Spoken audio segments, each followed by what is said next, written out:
Boa noite para todo mundo. Eu vou começar a fazer uma introdução aqui. A gente vai apresentando antes de eu passar a palavra para o Abel. Então, estamos aí na sétima edição do Nefrocaso. Sejam todos muito bem-vindos aí. Eu sempre falo isso em todos os nefrocasos, mas a ideia aqui é que a gente consiga receber casos de todo o Brasil aí, de biópsia renal de todo o Brasil, e que a gente traga para discussão. Depois esses casos são transcritos, né, e ficam lá no site da SBN para a gente poder consultar, e quando a gente quiser até ver um pouco dos casos clínicos, a gente tem tudo documentado ali, então tá ficando bem legal, eu acho que essa iniciativa. Quem tiver casos e interesses de participar, a gente está aberto. Inclusive, existe um form, né, um Google Form que está disponível lá no site mesmo da SBN, que vocês podem enviar os casos de vocês aí para a gente poder colocar aqui, né, para discussão. Hoje a gente vai apresentar um caso do Pará, de Belém do Pará, que é do meu amigo Abel lá. Então é um caso bastante desafiador. Eu queria agradecer muito a ele pelo caso, agradecer a Lívia também, que foi a patologista que viu a biópsia renal desse caso. E ainda vamos contar com a ilustre presença do Marcos, que é um hematologista também casado com a Abel, mas que vai ajudar a gente a conduzir e a discutir o caso aqui. Então, boa noite para todo mundo. Sejam todos muito bem-vindos aí. Estejam abertos para mandar pergunta e quem quiser fazer comentário aí. E Abel, a palavra está com você, tá? Podemos começar. Ah, ótimo. Oi, boa noite, gente. Primeiramente, eu queria agradecer o convite. Eu fico muito, muito feliz de estar aqui participando, de ter essas discussões que quanto mais a gente tem é tão enriquecedor. Agradecer a doutora Letícia, que além de ter aprendido e continuar aprendendo tanto com ela, eu ainda tenho a honra de dizer que é minha amiga e hoje eu ainda vou continuar aprendendo com ela. Então, para mim, eu sou muito sortudo de estar aqui. E não satisfeito com isso, ainda está com meu marido ainda na discussão do caso, né? Mas eu vou começar, pessoal. Muito obrigado pela disponibilidade de todo mundo. Esse caso aqui foi um caso que aconteceu na Santa Casa do Pará, tá? Então, essas aqui na realidade são na realidade, assim, eu declaro que não tenho nenhuma ação. Eu trabalho com a AstraZeneca, mas basicamente que a empresa ela só patrocinou o evento, né? O caso. Então, é, é uma paciente, uma mulher de 50 anos, parda, par. Ela é natural de Belém do Pará mesmo, então não é do interior, e ela trabalha como batedora de açaí. E para quem não está muito acostumado, o que, que seria esse trabalho de batedora de açaí? Na realidade, na cidade, a gente tem várias vendas de açaí, o açaí normal, e esse açaí ele não é pasteurizado, só para vocês entenderem. Na realidade, eles fazem a coleta do açaí, digamos, de manhã cedo, de madrugada. Esses batedores que têm empresa, realmente, eles pegam esse açaí, higienizam ele, tem uma máquina que eles preparam açaí fresco na hora. Então, por exemplo, quando dá perto da hora do almoço, que é a hora que boa parte da população paraense se alimenta de açaí, eles vão nessas lojas, nessas vendas, compram açaí e levam para casa para se alimentar, tá? E a história dela, na realidade, começou em agosto do ano passado, e ela começou, na realidade, com uma dor abdominal, uma fadiga intensa e colúria, tá? Nesse período, ela tinha essas dores extremamente irregulares, era uma dor principalmente em cólica, de difícil a gente conseguir identificar realmente, e nessa ocasião ela foi várias vezes nas UPAs, e na UPA ela ia, tinha um diagnóstico de anemia, fazia uma transfusão, tomava os sintomáticos, e isso ela ficou basicamente por 2 meses com múltiplas idas, tá? Então, quando chegou em outubro do ano passado, ela teve um quadro de febre, ela não conseguiu assim descrever para gente se tinha sintoma respiratório, se tinha alteração de trato digestivo específico com diarreias ou algo do tipo, mas por conta dessa febre, dessa piora do estado geral dela realmente, o que aconteceu? Ela da UPA foi para um pronto-socorro municipal que funcionaria como se fosse uma atenção secundária, mais ou menos. E aí lá, por conta dessa piora clínica, por estar extremamente prostrada, ela foi internada. Nessa admissão já foi identificada uma anemia bem importante, normo-normo. Ela estava extremamente hipertensa na ocasião e tinha uma disfunção renal grave, tá? Nesse mesmo período, como é que funciona? Nesse pronto-socorro municipal, eu acabo trabalhando lá também. Então, quando tem alguns casos assim que a gente precisa de um entendimento maior, eu consigo tentar direcionar a transferência para uma atenção terciária, que é o Hospital da Santa Casa. Então, nesse mesmo período que ela já veio com essa disfunção renal grave, que ela começou a hemodiálise, a gente conseguiu direcionar ela para o Hospital Terciário, que foi quando continuou o acompanhamento dela. De antecedentes patológicos, ela não tem nada importante do ponto de vista de antecedente de doença. Era uma mulher de 50 anos que das cirurgias prévias, ela só tem essa fratura de fêmur aos 14 anos e essa prótese mamária que foi em março de 2025. Ou seja, ela tem essa prótese em março, em agosto ela começou com esse quadro abdominal e em outubro ela teve essa internação. Nenhum antecedente familiar importante e do ponto de vista social e de uso de medicações, ela não usava aparentemente nenhuma medicação, mas ela tem um relato de em julho ela ter usado por 3 semanas anabolizante. Então, basicamente são esses os achados dela aqui. Dos exames dela, que é o mais importante, ela conseguiu nessas avaliações iniciais resgatar alguns exames da UPA e nesses exames da UPA a gente já tinha identificado uma hemoglobina de 5,3 normo, um DHL de 1.530 e uma plaqueta de 81 mil nessa ocasião, tá? Então, esses eram os achados mais importantes de agosto. Em outubro, quando ela veio na avaliação inicial no pronto-socorro municipal, ela tinha uma hemoglobina de 8,3 com 0,9% de reticulócitos, não tinha esquizócitos, só que ela tinha uma aptoglobina consumida e o DHL dela já estava um pouco mais aumentado aqui nessa ocasião. Veja, já estava aumentado em agosto, em outubro aumentou mais ainda.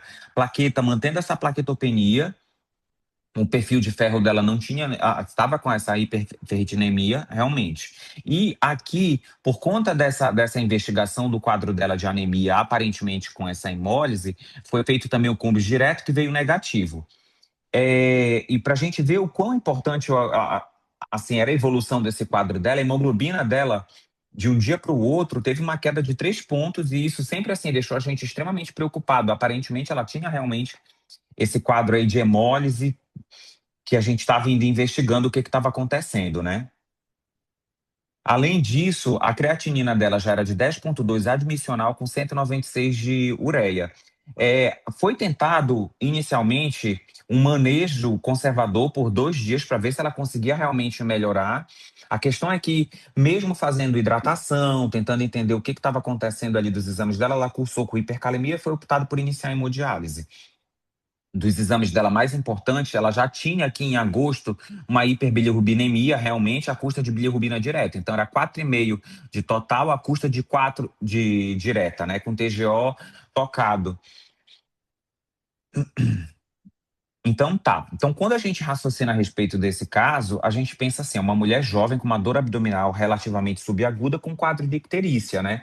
Então, uma mulher de 50 anos, e nesse contexto, se a gente for entender da história dela, ela tem uma anemia grave com componente microangiopático, e aqui a gente aparentemente atribui esse componente microangiopático porque ela tem uma anemia, uma plaquetopenia, né? E aí, quando a gente pensa nessa anemia dela, a gente pensa que ela tem um DHL aumentado e ela tem esse cumbis negativo com aptoglobina consumida, então fecha ali um pouquinho mais, embora ela tenha esse esquizócito negativo.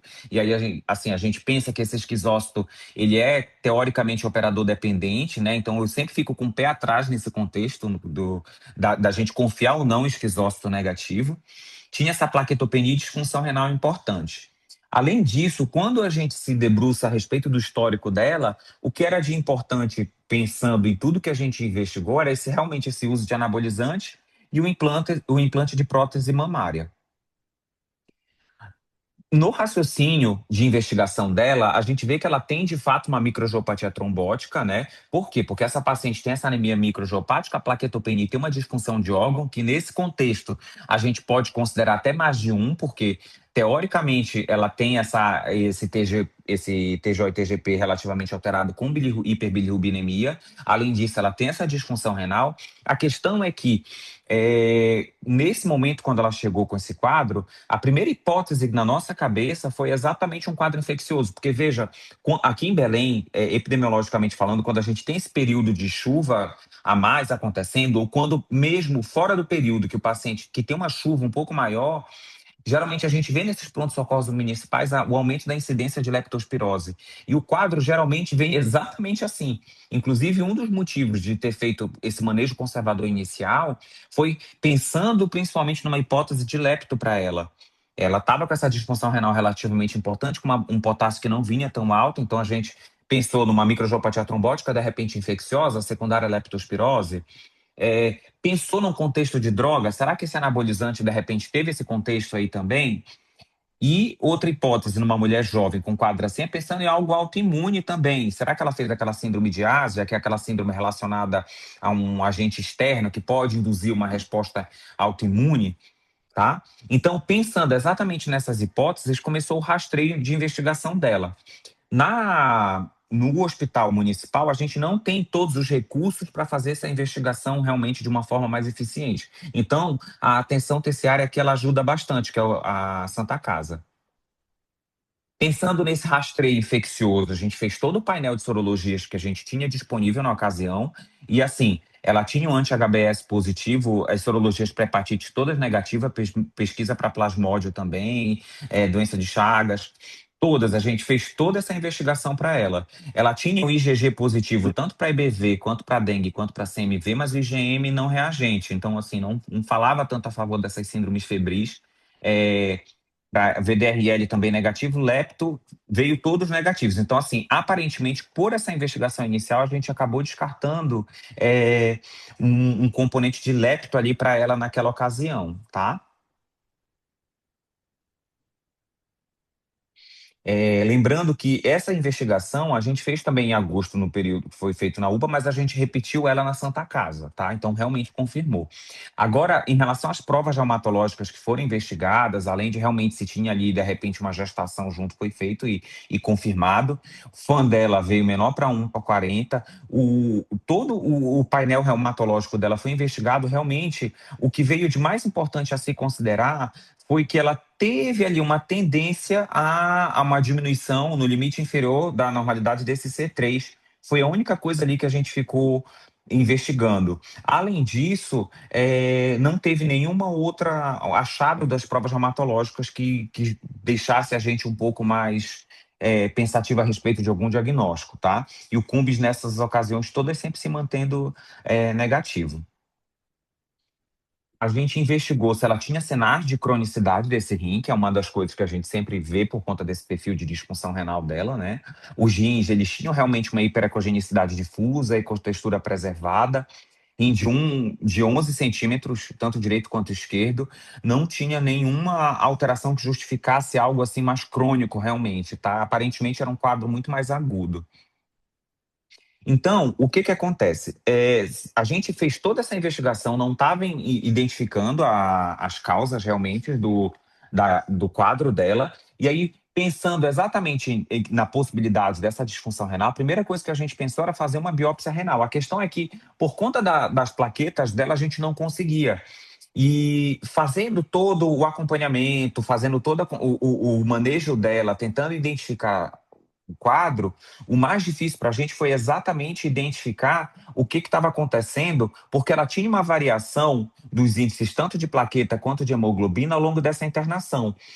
Porém, veja, aqui, olha só, era outubro. A partir de novembro, mais ou menos, a gente notou que houve uma relativa estabilização desse quadro dela. E isso espontaneamente, não foi feito assim, durante essa internação, ela ficou fazendo diálise, então teve troca de catéter, tem toda essa internação arrastada, a gente tentando otimizar o quadro dela.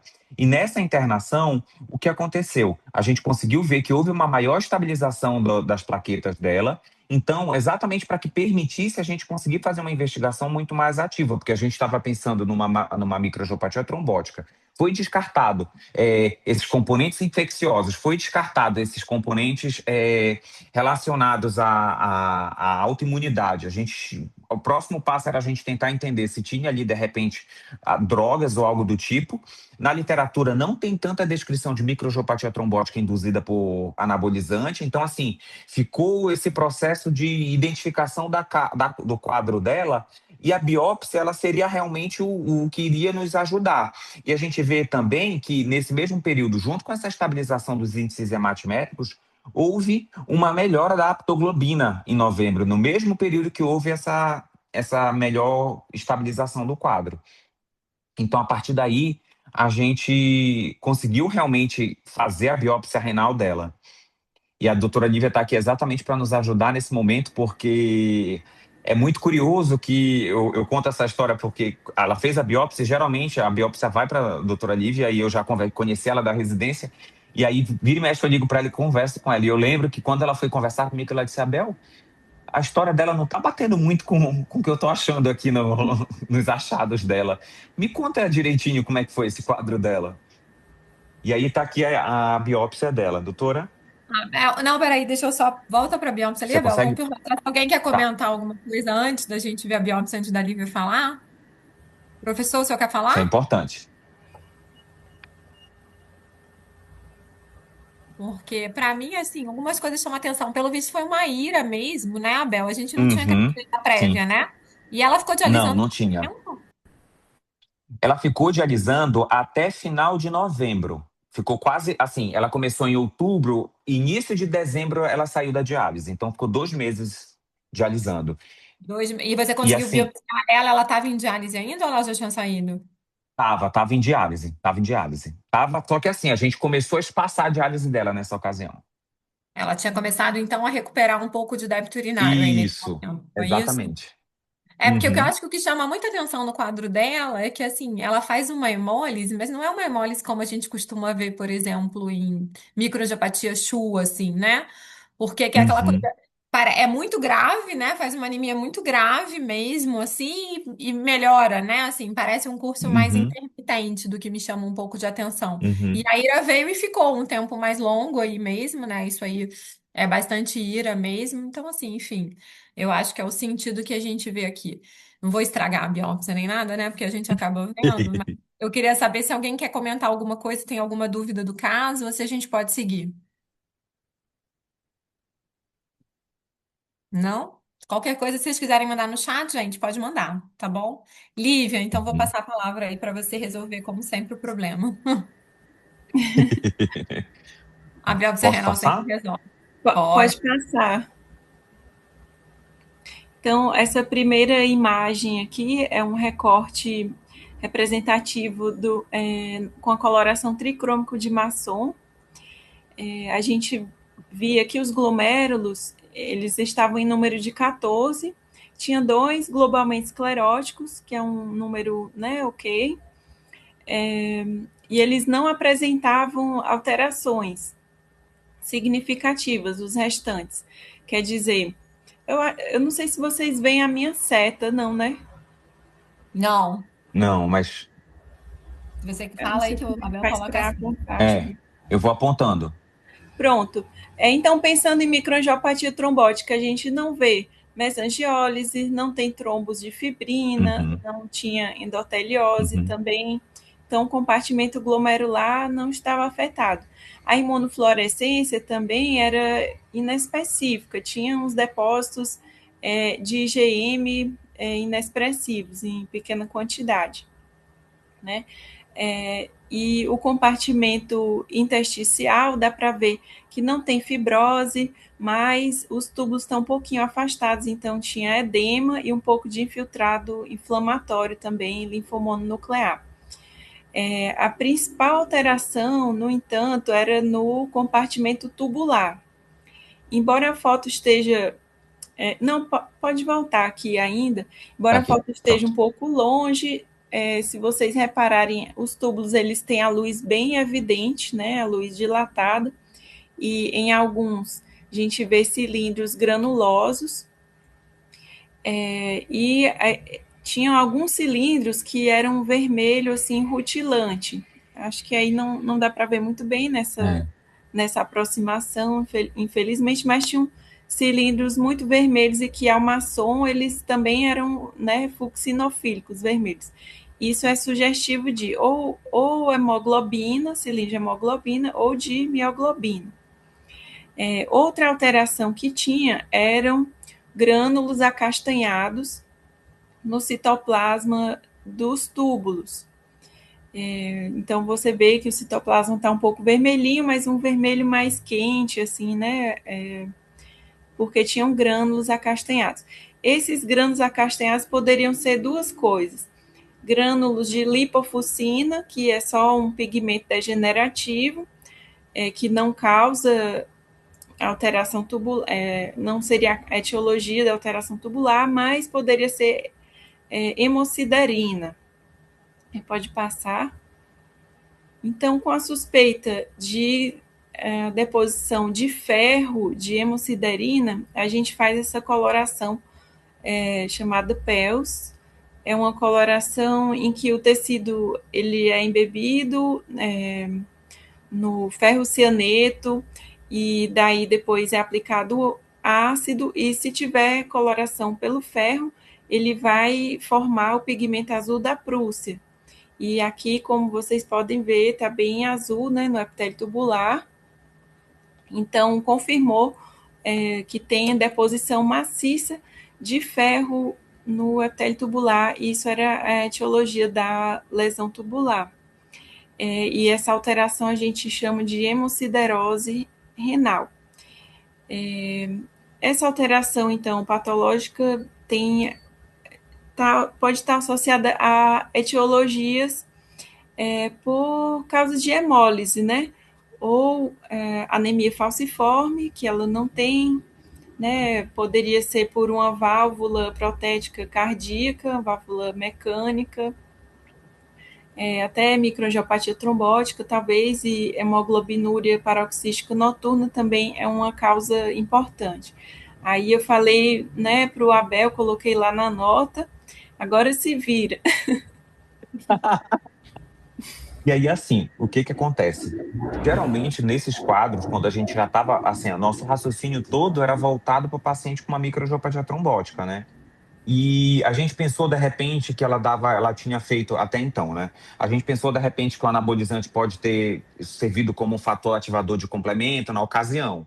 É, hoje, quando a gente abre os exames, é mais fácil a gente conseguir olhar, mas assim, na hora, com todos os exames movimentados, a gente não tinha identificado. Foi exatamente com a biópsia que a gente parou e disse: opa, algo de errado não está certo aqui. E aí a gente começou a tentar investigar. Nessa investigação, a gente fez realmente pelo programa do complementar e tentou organizar exatamente para a coleta de todas as investigações. E aí o que que acontece? Esse que é o curioso. A gente fez o pedido da investigação do painel genético para a Shua, fez o pedido da coleta para o Adams TS13 e fez também o pedido, por conta desse perfil de hemólise, da citometria de fluxo para investigação de HPN. E aí, assim, a vida como ela é, né? A gente tem diversas dificuldades por uma paciente internada, até conseguir a logística inteira para a internação. O único exame que a paciente conseguiu coletar na ocasião foi exatamente a citometria de fluxo, que veio positiva exatamente para a clone HPN. E assim, a gente de repente identificou uma paciente que veio com um quadro de dor abdominal, icterícia, com um quadro aparentemente de uma microangiopatia trombótica, se a gente pensa per se no conceito, faz a biópsia, faz uma linha de raciocínio que na realidade a gente acabou identificando uma outra doença que é ultra rara da mesma forma, que é exatamente HPN, com uma manifestação de uma disfunção renal bem grave nessa abertura desse quadro com a gente, né? E É, a- aí. Oi?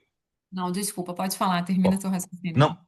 Não, não. Agora é isso que eu ia falar agora. E É, aí a gente vem exatamente para essa discussão. Mas você quer Não, eu falar alguma queria só coisa, colocar doutora? uma coisa, porque assim, é claro, né? A gente olhar retrospectivamente o caso é sempre muito mais fácil do que a gente estar diante do caso, né? E Uhum, aí, essa é a uhum, graça da gente ver as diferenças das especialidades, assim, né? Porque pra gente, quando aparece um quadro assim de hemólise e injúria renal aguda, a primeira coisa que vem na nossa cabeça é sempre MAT, né? É sempre microangiopatia trombótica, é sempre esse perfil mais chua e tudo mais. Até porque a gente vê muito mais síndrome hemolítica urêmica do que a gente vê HPN nessa apresentação de IRA, né? Tanto é uhum. verdade que eu me lembro, acho que a Sabrina está conectada aí, talvez ela lembre, o caso que eu vi, muito parecido com esse caso que você está apresentando, que a gente biopsiou e que era essa biópsia, né? Cheia de depósito de hemosiderina e tudo mais, deve ter aí uns 15, 16 anos, porque eu lembro que eu era residente ainda, a biópsia que a Nossa. gente tinha visto desse jeito aí, e que tinha o quadro de colúria, né? Então era marcante também essa biópsia. Eu me lembro que a gente que fez essa biópsia, eu e essa Sá juntas, ela era minha preceptora, eu era R4 na época, né? Pra vocês verem como isso tem tempo. E a amostra da biópsia renal era esquisita porque ela era meio enegrecida, assim, né? Era um rim bem escurecido, sabe? E que chamou bastante atenção. Mas é muito legal a gente ver que as apresentações, que às vezes é difícil na hora que a gente está lá, né, diante do caso, da gente enxergar. E aí eu acho que nesse ponto. A discussão com o hematologista vai ajudar bastante a gente a separar alguns conceitos e a gente conseguir ver esses casos mais facilmente, né? Algum comentário, gente? Vou passar a palavra para o Marcos aí. Pode ir lá, Marcos, a palavra é sua. Bom, então vamos lá, gente. Muito obrigado pelo convite, Letícia, Abel, Lívia, os demais que estão aí. Para mim é um prazer, eu estava aqui enebriado. Eu já vi esse caso aí, já discuti com o Abel várias vezes, já vi a apresentação desse caso, mas a gente vê a visão do patologista, né? Falei, nossa, meu, que maravilha, que coisa sensacional, né? Essa interação aí, nefro e, e achados, né, de biópsia renal com o que você está vendo na vida real, né? Você passa mais um, Abel, por favor? Então, só me apresentar muito rápido, meu nome é Marcos Laércio, eu sou médico hematologista aqui do Hemopa, e eu não coloquei os lugares demais que eu trabalho, porque não faz sentido, né? A gente sempre trabalha em um monte de lugar. Eu também trabalho um pouco com cuidados paliativos. E HPN, hemoglobinúria paroxística noturna, é uma coisa que eu particularmente gosto demais da conta. É uma coisa que a gente já tem aí na MOPA, um ambulatório específico há alguns anos. A gente deve estar com, talvez em tratamento e alguns acompanhamento em torno de 25 pacientes a 28, então a gente tem um N bem interessante, considerando que é uma mudança ultra rara, tá, gente? É 1 para 1 milhão, então realmente você teve acima de. Os especialistas do mundo falam assim: se você tem um caso de HPN, você já é especialista, porque você foi o hemato que achou esse caso, ou com a equipe multidisciplinar. Mas o meu desafio agora é tentar passar para vocês um pouquinho da minha paixão pela HPN nos próximos 10 minutos. Conversar para vocês como é interessante essa doença, como fisiopatologia é algo muito peculiar e extremamente interessante de se entender. Pode passar, Bel, por favor. Esses são meus conflitos de interesse, né? Eu dou aula para algumas indústrias aqui, principalmente da hematologia, tá? Então vamos lá. Pode passar mais uma, Abel? Achava que. Então, vamos lá. Essa paciente, ela chegou então comigo no EMOP, o Abel discutiu isso comigo, né? Offline, obviamente, né? E aí a gente ficou meio, nossa, ou a mulher tem uma. A mulher realmente tinha uma chua e tem uma genesíneas da guarda, porque como essa mulher vai ter uma imunofenotipagem, né, uma histometria de fluxo positiva para HPN. Falou muita calma nessa hora, e principalmente com os resultados de biópsia, a gente falou, opa, isso aqui deve ser, na verdade, HPN. Então ela chegou comigo pela primeira vez em torno em meados de 9 de fevereiro, né? A gente conseguiu literalmente resgatá-la para passar comigo logo no Hemopa. Na primeira consulta, o HB é de 5,3, extremamente fadigada, muito fraca, que é uma coisa muito presente na HPN. Os exames iniciais do Hemopa eram exatamente esses, né? Hemoglobina de 6,1. Você sabe que nós hematologistas amamos destrinchar o hemograma, né? Então, normo-normo, né, uma anemia normo-normo, um leucócito basicamente normal, diferencial também normal, uma plaqueta já normalizada de 172 mil, um reticulócito extremamente aumentado, e aí eu acho interessante, eu sempre falo isso, que o reticulócito lá no início, que o Abel mostrou, ele era meio que baixo até, né? Mesmo você fazendo um reticulócito corrigido ali de 0,9%, ia dar bem baixo. Então, para a gente ver como às vezes nos falta talvez o alicerce laboratorial. Eu não tinha como esse reticulócito estar baixo, não tinha explicação para isso, né? Tanto que no hemópolis ele estava bem alto, lembrando que para nós, acima de 100 mil, com negligência de uma anemia, já é uma anemia hiperproliferativa, né, com uma hiperresposta à medula óssea. Um DHL extremamente alterado, de 3.488, normal até 320, uma ferritina aumentada por todas as transfusões e ferro que ela chegou a tomar nessa internação. Uma creatina ali mais estável de 1,65, uma ureia de 56. E pode passar mais um, Abel? E ela voltou depois comigo. Muito importante, ela não tinha esquizócito, tá? E eu tenho talvez um viés aí, porque o Hemopa, como é um centro de referência aqui no Pará, eles examinam a lâmina. Então, né, a gente às vezes sobe para ver lâmina, mas eles geralmente já mandam o resultado. Então, se eles acham esquizócito, eles já sinalizam para a gente. E realmente não tinha esquizócito. E é uma coisa que realmente já falava muito contra, né, uma hemólise microangiopática, né? Bom, pós-transfusão, hemoglobina de 9, melhorou dos sintomas, mas ainda com uma fraqueza assim, de moderada a leve. Pode passar, Bel. E aí, quando a gente vai checar os exames do complementar, que é o programa de auxílio diagnóstico da AstraZeneca, a gente vê esse imunofenotipo sangue periférico com eritrócitos de clone tipo 2, 0,27%, tipo 3, 4,38%, e monócitos e granulócitos, um clone em torno de 70% a 78%. E aí eu sei que, pode passar mais um, Abel, eu sei que para, às vezes até para hemato, a gente olha isso e fala, gente, que negócio é esse? Assim, que diabo de tanto clone? O que isso quer dizer, afinal? Né? Mas isso para a gente, quando cai na nossa mão, pode passar mais um, Abel, a gente já mostra que é uma HPN clássica e a gente vai atrás agora de destrinchar isso de uma forma bem breve, bem rápida e muito objetiva, para vocês entenderem qual é o raciocínio do lado daqui, do hematologista que acaba de pegar um resultado desses, como anemia hemolítica, claramente intravascular, por lactoglobina consumida. Pode passar mais um, Abel. Então, hemoglobina paroxística noturna, mais um, por favor. A gente vai começar de forma muito breve a falar em fisiopatologia, porque é importante para entender exatamente o que está acontecendo, né, nessa paciente com HPN. Então, olha só, isso aqui é o fisiológico, tá, amigos? Então, naturalmente, pensem que essa membrana celular que está mostrando aqui é a membrana da hemácia, mas isso se aplica para endotélio, se aplica para leucócito, para uma série, para basicamente, virtualmente, várias células do organismo. Então, naturalmente, nós temos dois guarda-chuvas que nos protegem da ação do complemento, que são o CD55 e o CD59. Esses antígenos, eles estão ancorados por uma chamada âncora GPI, e essa âncora GPI ela é formada pelo gene PIGA. Então é basicamente isso. CD59 e 55 como protegente do complemento. Pode passar mais um, por favor, Abel. Isso é natural, isso é fisiológico, e eu espero que todos nós tenhamos isso, porque a gente sabe que existe uma quantidade de clones HPN em pessoas normais. Ou seja, não vamos fazer estometria de fluxo para ninguém aqui nessa sala, porque a gente não quer descobrir coisa que a gente não precisa, tá? Mas, ó, não vamos entrar no mérito do complemento, complemento é uma aula à parte, mas só para a gente entender, pode passar mais um, Abel. O CD55, ele protege a gente ali do C3, complemento proximal, e o 59 do complemento terminal. Pronto. Para a gente entender a fisiopatologia, é basicamente isso que a gente precisa entender. Pode passar. O problema da HPN qual é? Simplesmente você tem uma mutação no gene, esse gene fica silencioso, ele não produz mais aquela âncora, e se não produz mais a âncora, que é o cabo do guarda-chuva, o guarda-chuva em si está ausente. Ou seja, 55 e 59 estão ausentes. Se está ausente, a minha hemácia, lembrava que isso aqui eu estou pegando a hemácia especificamente, ela vai estar completamente desprotegida ação do complemento. Isso é um problema muito grave. Pode passar mais uma, Abel. Porque a partir daqui, a gente começa a ter uma miríade de coisas que acontecem no organismo.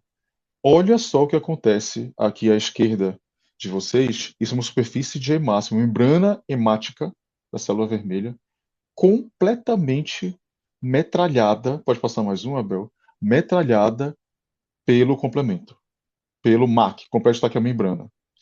À direita, olha essa célula endotelial. Lembra que endotélio é do vaso, é para ser lisinho, né? Imagina esse endotélio completamente rugoso pela microscopia eletrônica, né?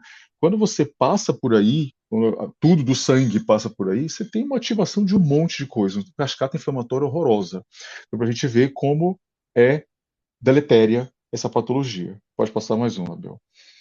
Então, com isso, basicamente, você começa a ter todos os eventos fisiopatológicos da HPN. Você começa a ter uma ativação descontrolada do complemento, vocês veem aqui à esquerda, isso vai resultar em hemólise vascular, hemoglobina livre, que como a Lívia já falou muito bem, ela vai estar lá presente no rim, e isso vai levar então a várias lesões de órgãos-alvo, consequências extremamente deletérias ao organismo. Pode passar mais um, Abel. E aí, realmente, a grande associação que nós temos de HPN passou um pouquinho demais, pronto, obrigado, é a trombose, tá, gente? Então, principalmente trombose venosa. Até 70% dos pacientes com HPN descontrolada, sem tratamento, vão apresentar trombose. Pode passar mais um, Abel. E qual é a grande questão? Você tem tantas vias de ativação desse complemento, dessa plaqueta, da cascata de coagulação, são tantos, e esse diapositivo, esse slide é realmente muito poluído, porque são tantas vias superativadas para você finalizar numa trombose, que pode passar mais um, Abel, a trombose na HPN ela é completamente refratária ao uso de coagulantes. Ou seja, Se eu estou usando um AVK, por exemplo, eu estou bloqueando somente um pedacinho de um processo muito maior que não consegue me impedir que eu faça essa paciente parar de ter trombose. Pode passar mais um, Abel?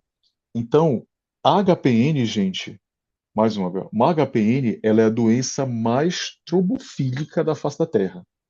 Os estudos mostram que, enquanto você tem, por exemplo, talvez na angitrombina 3, um risco de deficiência de trombina 3, um risco de em torno de 12 vezes mais a ter a trombose com a população geral, o fator 5 de Leiden 4 vezes mais, aqui na HPN é 62 vezes mais maior, vamos dizer, maior, mais não, maior o risco de você ter trombose do que a população geral. Então é muito alto o risco de trombose. Essa associação aí realmente não pode ser esquecida. E esses pacientes, em geral, fazem tromboses em territórios muito específicos, especialmente Budd-Chiari, especialmente veias esplâncnicas, veias portais, mesentéricas, veias abdominais, também cerebrais e da derme. Só para vocês terem uma ideia, se a gente pensa numa TVP comum, a HPN está lá por último. Se você está no mundo do Budd-Chiari, HPN no mundo ocidental é a terceira causa de Budd-Chiari. Então a gente precisa realmente estar de olho que trombose HPN é uma associação maléfica muito presente, especialmente Budd-Chiari. Tá? Pode passar mais um, Abel. E aí vai chegar no momento de vocês, né? Mais ou menos 20% dos pacientes vão evoluir a óbito por falência renal. E é interessante, e a gente consegue ver isso no nosso caso, pode passar mais um, é que você tem meio que dividir, vamos dizer assim, dois tipos, né, de insuficiência renal. Essa injúria renal aguda, onde você tem, passa mais uma, Bel, onde você tem hemoglobina livre, na verdade. Então, essa hemoglobina livre é que vai causar essa miríade de alterações ali, é, locais, patológicas no rim, que vão fazer injúria renal aguda. Ou seja, toda vez que eu tenho uma hemólise aguda, maciça, a gente passa a ter uma injúria renal aguda. Então, essa paciente, por exemplo, consegue correlacionar muito bem isso. Você viu que ela hemolizou de uma forma muito intensa, o HB de 5,3, e isso levou ela a uma insuficiência renal aguda, né, uma injúria renal aguda. Só que com o passar do tempo, pode passar, com o passar do tempo, de tantas hemólises, lembra que na HPN a hemólise ela é crônica, com períodos de exacerbação, mas a hemólise está sempre ali presente. A gente acaba progredindo lá na frente para a doença renal crônica, estadiamento 1 a 5, mais ou menos, você está em torno de 64% dos pacientes com HPN tem algum grau de doença renal crônica. Lembra que é uma doença ultra rara, a gente demora no mínimo 5 anos para diagnosticar essa doença, pode passar, Abel. E, como a Lívia já falou muito bem, basicamente qualquer paciente que eu fizer uma biópsia renal, ele vai ter alguma alteração ali de depósito de muciderina, de inflamação que vai mostrar para a gente essa questão da hemólise e, posteriormente, da alteração crônica. Pode passar. E a terceira, vamos dizer assim, grande. E aqui, na verdade, eu deixei umas figuras, tá? Eu falo essas figuras, mas assim, eu sou dogmático. Lívia, se você quiser me ajudar, tá? Eu peguei isso aqui de artigo para mostrar, aproveitando a sua presença, mas eu só Ai, eu consigo ver muito gostei. bem o. Desculpa, Lívia, eu consigo ver muito bem a coloração de Pearls, porque isso a gente tem também na medula, então para mim é tranquilo ver isso. Mas atrofia tubular, eu Nessa acredito. outra foto ali da esquerda, dá para Aham. ver, né, a coloração HE, então chama atenção uns depósitos acastanhados no citoplasma dos túbulos. Acho que dá para ver. Bem onde está a sua seta. E isso é o depósito de ferro. Aí a gente confirma com a pesquisa, né, com o Paris. É isso. Uhum. Muito legal, muito bacana mesmo. Pode passar. Obrigado, E os Lívia. túbulos, Marcos, eles deviam estar bem costa a costa, sem nenhum espaço, né? O espaço é virtual entre eles, né? Então, eles estão todos Entendi. Ele está bitonados, né? Só para totalmente você ver. É, estão totalmente dilatado. bitonados, dilatados, e eles são Entendi. fechadinhos, né? A gente não vê esse espaço. Entendi. Joia, muito legal, tá vendo só? Por isso que eu fiz questão de deixar essa figura. O fato é, gente, que se a gente não tratar um paciente HPN, pode passar aí uns 3 cliques, Isabel, por favor. Invariavelmente, à medida que o tempo vai passando, esses pacientes vão ter lesão renal crônica. Não tem jeito. De tal forma que, estatisticamente falando, de forma de projeção, se esse paciente ficar. O paciente não consegue chegar tanto tempo assim porque ele morre antes, mas Quantos mais anos ele passarem sem tratamento, certamente, virtualmente, quase todo mundo vai ter alguma alteração renal crônica, né? Isso é muito grave, né? São pacientes jovens, em geral, epidemiologia, em torno de 30 a 40 anos de idade, né? Então, assim, você vê esses pacientes já rapidamente em diálise, rapidamente, não progressivamente em diálise. Pode passar, Bel. Bom, e a última seria a hipertensão pulmonar, que causa dispneia. Nossa, não precisa nem falar o tanto que a hipertensão pulmonar causa transtornos para esse paciente. A própria presença de TEP a nível de vasculatura pulmonar já pode causar hipertensão pulmonar, enfim, dá dispneia, e é bem ruim. Se por um lado o. Acho que passou, para mim travou, não sei se travou aí também para vocês. Agora sim, agora está indo. E Se, pronto, agora foi. Se por um lado a gente tem, na verdade, uma fisiopatologia muito característica, sintoma clínico é totalmente inespecífico, às vezes, como a gente fala em Belém, no junta Lé com CRE, né? Você vê fadiga é uma coisa muito importante, e só que fadiga, por exemplo, no cuidado paliativo, fadiga é uma das coisas mais difíceis você tem que identificar por quê. Né? Então, um monte de coisa pode causar fadiga, mas fadiga é uma coisa muito importante que não tem uma correlação direta com hemoglobina. Às vezes o paciente tem hemoglobina de 10 e está muito fadigado que não levanta do sofá para nada. Então, isso é interessante para essa cascata inflamatória. Anemia, sintomas mais específicos, disfagia de dispneia e olha aí a dor abdominal que a gente tanto viu na nossa paciente. Né? A dor abdominal provavelmente é por constrição de musculatura lisa intestinal, podem ser presentes em microtrombos, pode ser trombose. Então, assim, existem vários mecanismos ali fisiopatológicos que causam essa dor abdominal. Na nossa paciente, se me falha a memória, me corrija, Abel, mas ela chegou a fazer exames de imagem a nível abdominal e, se eu não me engano, não tinha nada de trombose, não tinha nada ali nada. para Nada, nada, nada de justificar alguma trombose. coisa. É. Só para vocês terem uma Nada. ideia de como isso é importante, a primeira paciente que eu voltei para Belém, que eu peguei de HPN, ela entrou no consultório urrando de dor, com uma dor abdominal que era igual clinicamente ao abdômen agudo. Eu falei, pronto, essa mulher tem uma apendicite, o que aconteceu aqui? Eu, poxa, simplesmente examinar, deita aqui um pouquinho, abdômen flácido, não tinha nenhum sinal de rigidez, nada. Então você vê, e era uma anemia hemolítica. Eu nunca vou esquecer que foi a primeira paciente aqui em Belém que eu peguei de HPN foi exatamente essa, né? Para a gente ver como é importante. Bom, só para vocês saberem, quanto maior o DHL com a presença de um desses sintomas, passa mais um, Abel, inclusive trombose, a gente tem o que a gente chama de alta atividade de doença. Então, a gente precisa tratar esse paciente o quanto antes. Ou seja, eu consigo comprovar que os meus sintomas cardinais são derivados da hemólise, e essa hemólise, principalmente com DHL, que é um marcador fácil, acima de 1,5 vezes limite de osmolaridade, isso aí já fez alta atividade de doença. Eu preciso tratar esse paciente urgente, que não é uma bomba relógio. Pode passar, Abel. Bom, então, gente, esse no mundo hematológico muito famoso, ele é de Leeds, ele cunhou essa frase que nos ajuda muito a entender. É tudo sobre hemólise. Então, se em algum momento, de alguma forma, eu conseguir controlar essa hemólise, eu consigo melhorar a vida do meu paciente, melhorar a sobrevida dele também. Pode passar. Para a gente chegar nisso, eu preciso diagnosticar HPN, né? E a gente pode passar, a gente faz diagnóstico por imunofenotipagem, por citometria de fluxo.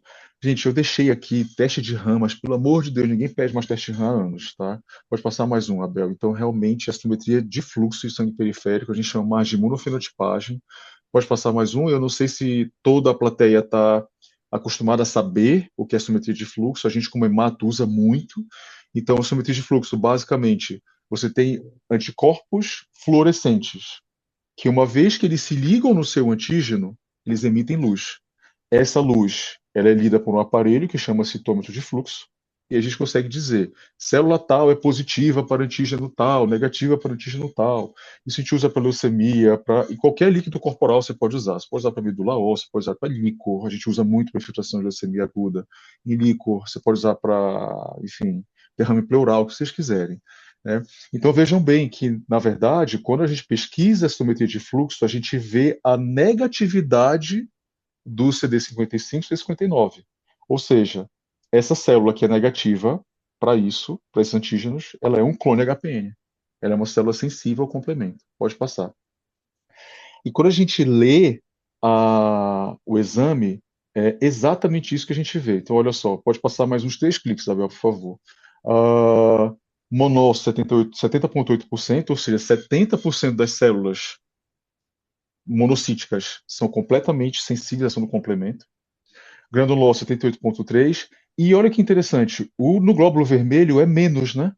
E aí muitas pessoas falam, nossa, mas por que é menos? É porque, na verdade, a hemólise é tão intensa que você não consegue isolar evento suficiente para refletir o tamanho do clone. Ou seja, apesar nas hemácias estar 4,88, na verdade, essa mulher tem 78,3% de clone HPN. É isso que a gente tem que pensar sempre. Então, é extremamente grave isso. Né? Pode passar. E é uma doença ultra rara, você precisa de grupos de risco. Esses dois grupos de risco da direita, insuficiência de medula óssea e trombose, que não sei qual é a causa, só para vocês saberem, onde vocês entram aqui. Então, paciente que tem perfil hemolítico, especialmente hemólise intravascular, com teste de cumbo direto negativo, insuficiência renal, a gente tem que estar lembrando com um diagnóstico diferencial de tantas coisas que podem ser a HPN. Pode passar mais um, Abel. E aí a gente consegue tratar esse paciente, pode passar. A gente tem no SUS, né, aqui em qualquer lugar do Brasil. Assim, só para vocês saberem que a gente fazia um monte de coisa e não adiantava nada. Você dava eritropoetina, dava prednisona, dava ferro, não adiantava coisa nenhuma, o paciente hemolizava, trombosava na sua cara e morria. Era horrível. Pode passar. E hoje no SUS já temos o eculizumab.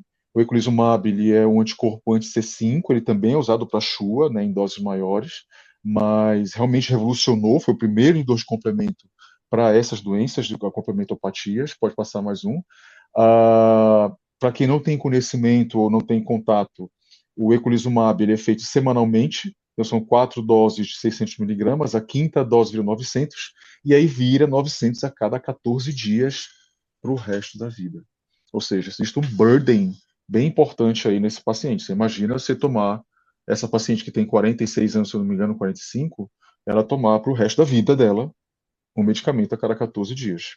E aí nós começamos a ter coisas que a gente pode discutir em relação com o paciente de tratamento, com os esquemas posológicos melhores pode passar. E eu destaco só o ravulizumab, que ele veio do eculizumab, e ele pode passar isso. E, na verdade, ele é feito após a fase de indução a cada 8 semanas. Então, o burden, na verdade, para esse paciente é bem menor, passa a ser a cada 2 meses. Né? Pode passar mais um, Abel? Também é usado para chua, né? Está autorizado. E assim, hoje é uma discussão muito grande do que você vai fazer para HPN. Porque você tem, na parte de baixo, além do inibir C5, além do EQ e o RAV, você tem o crovalimab, que é para ser feito subcutâneo em casa uma vez por mês. Olha que maravilha. Se você precisa bloquear o complemento proximal, você tem, por exemplo, bloqueando ali o C3 no centro, aquele Pzinho chamado P, é uma molécula chamada pegstacoplana, foi o primeiro dose de complemento proximal que foi discutido na medicina, na hematologia, subcutâneo 2, 3 vezes por semana. Você já tem remédio oral, que lá à direita inibe o fator B, especificamente, que é o iptacopan. Então você vê que também usa muito para nefrologia, que é um medicamento excelente. A gente tem um paciente aqui em Belém, em acesso expandido, que ele não saía de HB de 7, hoje ele passou comigo, ele tem 12 de HB usando iptacopan. Então realmente é uma melhora assim absurda, né? E você tem também, embaixo do fator B, o inibidor de fator D de dado, que é o danicopan, que ele é usado como uma terapia adicional ao inibidor de complemento C5. Né? Então você vê que você tem uma miríade muito grande de sintomas, mas a nível SUS, a gente só tem, por enquanto, eculizumab, a ver os próximos capítulos ravulizumab. Pode passar mais um, Abel. Então, só para relembrar também, se eu bloqueio o complemento, vocês estão acostumados também com isso, eu preciso ficar de olho em bactérias encapsuladas. Em geral, o inibidor de complemento terminal só faz meningo, e quando você associa o proximal, que você troca, você faz, já amplia para pneumococo e hemófilis influenza B. Pode passar, viu? Bom, só para a gente. E isso aqui é muito importante. Quando a gente pega um paciente de HPN, já que eu estou falando com uma plateia de nefrologistas, eu preciso entender que eu preciso, de alguma forma, interromper essa projeção, eu diria assim, maligna, apesar de ser uma doença benigna, da doença renal crônica. Pode passar. Então, uma vez que o paciente é diagnosticado com HPN, eu preciso usar inibidor de complemento o quanto antes. Aqui eu estou falando só da alteração renal, mas eu preciso lembrar também de trombose, hipertensão pulmonar e tantas outras que a gente acabou passeando aí nos últimos 15 minutos. Para a gente finalizar, pode passar mais um, Abel? Como é que ficou esse caso clínico? Né? Já a gente viu em fevereiro, pode passar. Então, na verdade, ela voltou comigo dia 24 de fevereiro. ela estava com HB de 7,8. Opa, volta um pouquinho, é isso, HB de 7,8. Só para vocês saberem, a gente já usa anticoagulação nesses pacientes, a gente dá antibiótico profilaxia profilática, a gente manda vacinar com urgência, e assim que possível eu faço a primeira dose de eculizumab. Eu vivo no mundo talvez um pouco mais com desvio para HPN, mas a gente consegue fazer rápido, né? Então a gente no outro dia já começou a fazer eculizumab. Pode passar mais um, Abel?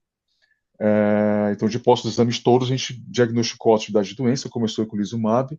Pode passar mais um, ela fez a quinta dose dia 25 de março, né? Então, só para a gente relembrar como era o exame dela, pode passar mais um, e como estava o exame na véspera da quinta dose. HB de 9, né? Sem transfusão mais, tá? DHI 355, lembra que o DHI lá em cima é 3.488, então realmente você vê que você consegue controlar o bloqueio do complemento à hemólise com uma creatinina ainda melhor. E como a injúria renal aguda dela, a gente está conseguindo tratar com complemento, o que a gente vê com o de complemento, a gente consegue ver pelos estudos retrospectivos de eculizumab que a gente tem uma chance gigantesca desse paciente melhorar e realmente recuperar, se não tudo, mas pelo menos recuperar bem essa função renal. Melhorou mais a fadiga, estava basicamente sem sintomas, pode passar, Bel. E ela tem como grande valor dela ir para academia. Ela não falou para mim açaí, ela não quer bater açaí, ela quer ir para academia, né? Tanto que ela tomou anabolizante lá em julho.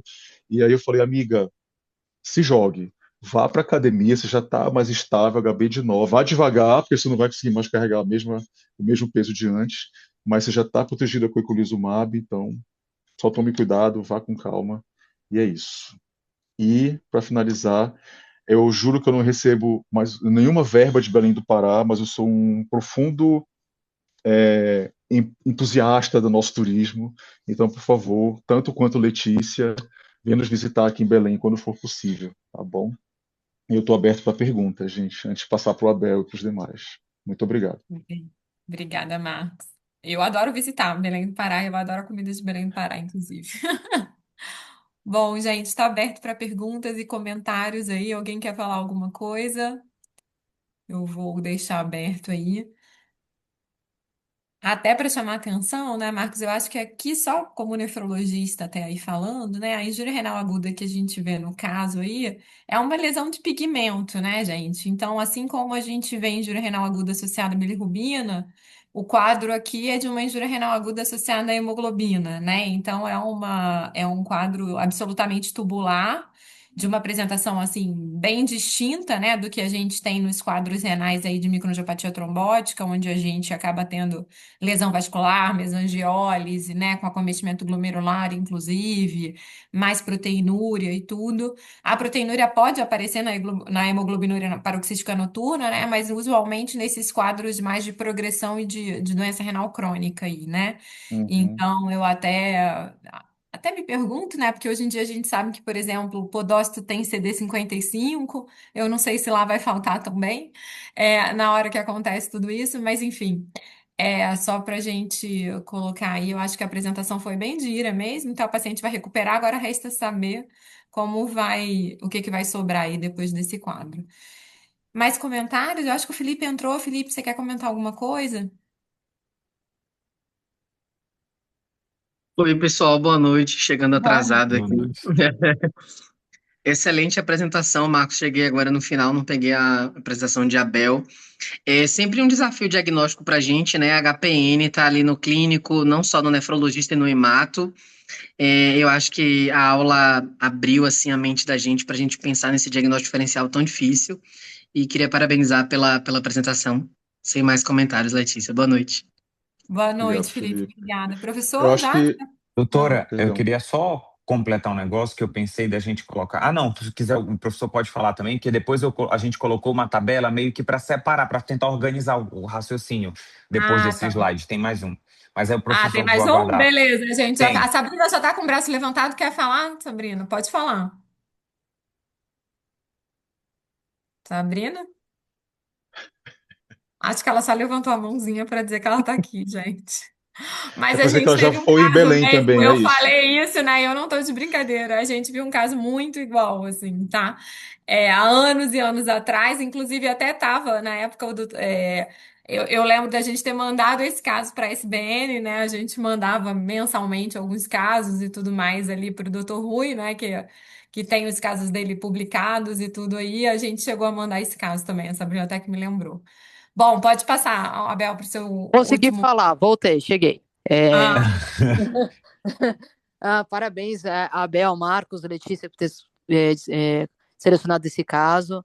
Sensacional, assim, eu vi com a Letícia mesmo um caso, nossa, há muitos e muitos anos atrás, e é um caso que veio até, que eu lembrei agora, vendo esse caso de vocês, estava num hospital com diagnóstico de leptospirose, tá? Porque tinha uma plaquetopenia, na verdade, uma pancito.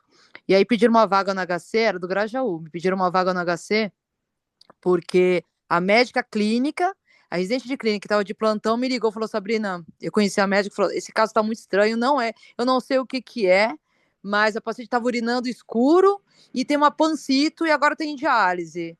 Aí eu tive um insight, falei: vamos trazer para cá. E aí a gente trouxe, fez o diagnóstico de HPN. Eu lembro que não queriam biopsiar, o paciente estava em diálise, porque seria um quadro realmente tubular, e aí a gente insistiu, biopsiou. E a biópsia era realmente escura, bem bonito o caso. A gente acabou mandando esse caso para a SBN e foi o único caso que eu vi de ir associada a HPN. Acho que foi o único caso de HPN que eu vi também. E você lembrar isso daí, Marcos, você é especialista nisso.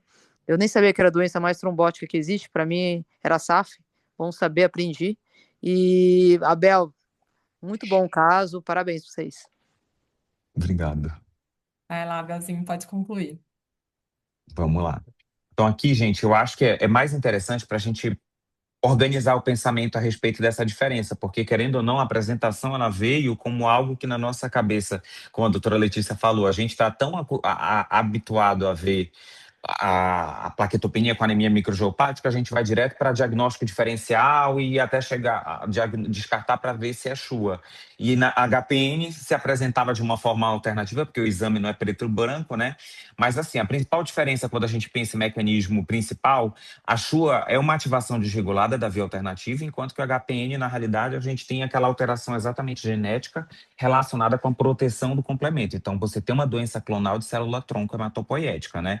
Quando a gente avalia o defeito molecular, existe aquelas várias alterações genéticas que geram mutações ou formação de autoanticorpos, então é mecanismo regulador de complemento na Shua, enquanto que na HPN é a deficiência da proteína ancoradora, né, que é aquela a GPI, né, que ancora exatamente CD55 e CD59. E na Shua, qual é a consequência dessa mutação dos reguladores de complemento? Você vai ter a hemólise microgeopática, vai ter essa lesão endotelial que forma essa trombose, que em última instância gera essa hemólise microgeopática, enquanto que na HPN, o que você tem na realidade é uma hemólise intravascular direta, mediada exatamente pelo complemento. Então, são dois eixos de fisiopatologias diferentes, né? Enquanto que na Shua, você vai ter essa ativação do complemento de forma completamente descontrolada, no HPN eu tenho lesão do complemento direto no eritrócito. Então, por conta disso, na Shua, você vai ver os esquizócitos, que era totalmente diferente do caso, né? Que a gente realmente não via, a gente inicialmente não confiou no achado de esquizócitos negativos do laboratório, e a HPN não tem. Quando se avalia as questões de trombose na Shua, são microtrombos na circulação, enquanto que na HPN você tem essas tromboses venosas atípicas, que é a Budd-Chiari, trombose portal, cerebral, tem até aquelas questões de trombose dérmica, tá?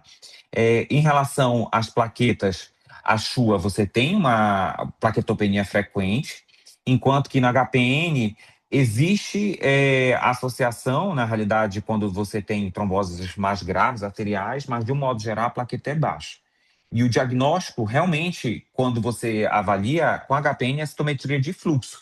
Enquanto que a Shua, você diagnostica a microangiopatia trombótica, faz todo aquele diagnóstico diferencial das MATs, até a avaliação com o estudo do complemento para tentar avaliar prognóstico, enfim, do paciente. Porém, apesar de serem entidades relativamente diferentes, embora mexendo ali praticamente com o mesmo eixo do complemento, o tratamento acaba sendo o mesmo, porque é a via final, né? A via final é a ativação de complemento, formação de complexo, ataque à membrana, então as duas medicações elas atuam exatamente nesse eixo. E isso é interessante porque a sensação que eu tenho é que, de uma forma ou de outra, elas meio que não se sobrepõem quando a gente avalia na literatura. Mas a apresentação clínica, ela é um pouco nebulosa. Então, cabe a gente tentar identificar essas nuances para elaborar realmente uma hipótese diagnóstica que consiga ser mais verdadeira com o diagnóstico. E aí, o que é mais curioso nessa história inteira, né? Porque, enfim, eu sou casado com um hematologista e no final das contas a gente acabou encontrando uma doença aí que conversou as duas doenças. A gente fica muito feliz, na realidade, de poder compartilhar isso, porque eu acho que esses casos eles fazem uma diferença muito grande no nosso raciocínio do dia a dia e são casos emblemáticos exatamente para a gente lembrar sempre de alguns pontos importantes. É isso, gente. Muito obrigado. Obrigada, Bel. Obrigada a todo mundo aí, gente. Se vocês tiverem mais dúvidas ou comentários, podem enviar. Se não, enfim, boa noite para todo mundo. Mais uma vez, parabéns pela apresentação, parabéns pelo caso. Mandaram uma coisa aqui, deixa eu ver. Vocês acham que nos casos de proteinúria mais intensas na faixa faz sentido a gente pensar em trombose renal? Eu acho que faz, Felipe. Eu nunca vi casos de trombose, talvez o Marcos tenha visto, né? Você já viu, Marcos, trombose renal no contexto aí de HPN? Hum, não, não, na vida real não. Na Nunca vida vi. real, não, né? Porque Na assim, vida real não, trombose mas é renal descrito, é costuma ser bem descrito. proteinúrico, é. Então. Uhum. Mas eu não lembro de ter visto nenhum caso, Felipe, mas acho que daria como as nossas tromboses renal de síndrome nefrótica, inclusive, né? Então acredito que sim. É. Só para dar um adendo, eu acho assim, Felipe, eu vou dar a visão hematológica, né? É, se- provavelmente trombose de veia renal não vai ser HPN. Provavelmente, se tiver uma trombose de veia renal, vai ser outra coisa. Mas se você pesquisou os casos, as coisas mais clássicas e não surgiu nada, cara, HPN tem que estar ali no nosso métier, nosso cardápio diagnóstico diferencial, sabe? E também, assim, acho que a gente precisa pensar que a gente geralmente tem sometria de fluxo, é um exame relativamente ah, fácil de fazer, de todos os centros, estão em São Paulo e vários lugares do Brasil, e na pior das hipóteses tem complementar. Então, às vezes eu acho que é mais fácil você ver realmente, testar e ver que não é, do que, sabe, deixar passar batido. Mas provavelmente não vai ser, pela incidência.